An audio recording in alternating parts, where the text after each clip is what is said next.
បាទអញ្ចឹងសម្រាប់វីដេអូរបស់ខ្ញុំថ្ងៃនេះគឺចង់បង្ហាញបងប្អូនទាំងអស់គ្នាពីរបៀបភ្ជាប់គម្រោងថ្មីរបស់ Smart គឺគម្រោង Smart Data តាមចិត្ត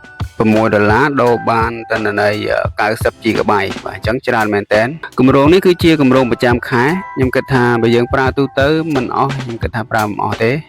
កុំឲ្យតែយើងជា content creator ឬក៏យើងអាសា upload វីដេអូFacebook TikTok YouTube អីចឹងណាបាទអាហ្នឹងវាត្រូវការប្រើទិន្នន័យច្រើន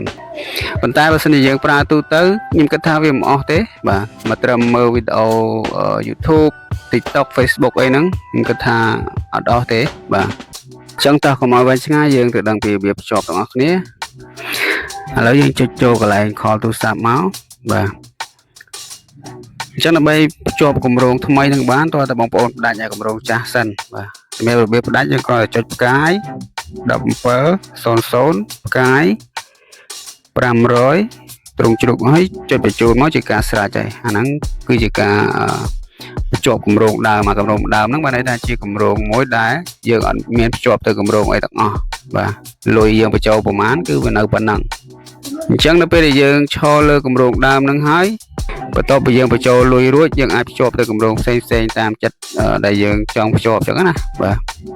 អញ្ចឹងខ្ញុំសូមបញ្ជាក់ផងដែរយើងត្រូវផ្ដាច់គម្រោងអាចាស់សិនចាំយើងបញ្ចូលលុយបាទមិនមែនបញ្ចូលលុយហើយបានផ្ដាច់គម្រោងចាស់ទេណាបាទយើងផ្ដាច់គម្រោងអាចាស់ហើយចាំបញ្ចូលលុយបញ្ជាក់ហើយបញ្ជាក់ទៀតបាទអូខេយើងចុចប៉ុណ្ណឹងហើយចុចបញ្ចូលហើយយើងបញ្ចូលលុយចំនួន$6មកបើសិនជានៅតាមផ្សារគេអត់មានលក់កាត$6ហ្នឹងទេយើងបញ្ចូលតាមកុងធនាគាររបស់យើងមកបាទ app ធនាគារ ABA Exida Wing បាទស្ថាបនា KB វិសាអីជាដើមហ្នឹងយើងអាចបញ្ចូលបានហើយបាទអូខេអញ្ចឹងបន្ទាប់ពីយើង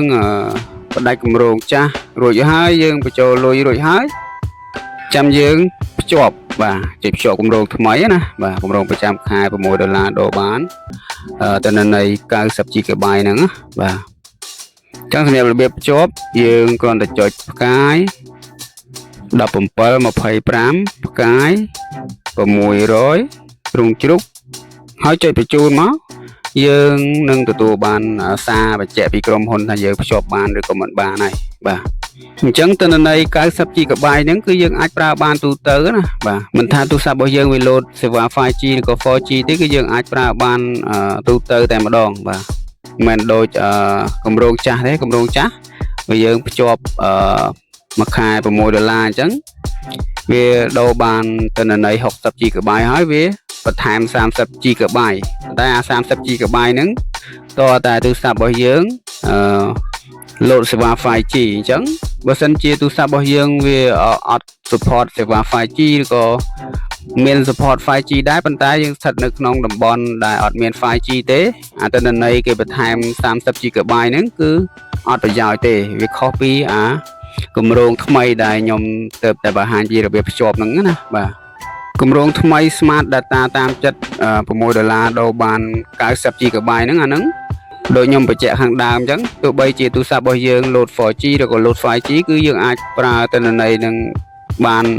អស់នោមណាបាទអញ្ចឹងអរគុណច្រើនសម្រាប់ការតាមដានទស្សនាវីដេអូមួយនេះតាំងពីដើមរហូតដល់ចប់ហើយបើសិនជាគិតថាវីដេអូរបស់ខ្ញុំមានប្រយោជន៍សូមកុំភ្លេចជួយចុចពីជាវឬក៏ Subscribe Channel របស់ខ្ញុំម្នាក់មួយផងបើសិនជាមានចម្ងល់អត់យល់តាមអត់ទាន់ត្រង់ចំណុចណាមួយបងប្អូនអាច comment សួរនៅខាងក្រោមវីដេអូបានហើយបើសិនជាអាចសូមកុំភ្លេចជួយ share វីដេអូមួយនេះម្នាក់មួយផងដើម្បីឲ្យបងប្អូនយើងដទៃទៀតគាត់បានឃើញអរគុណ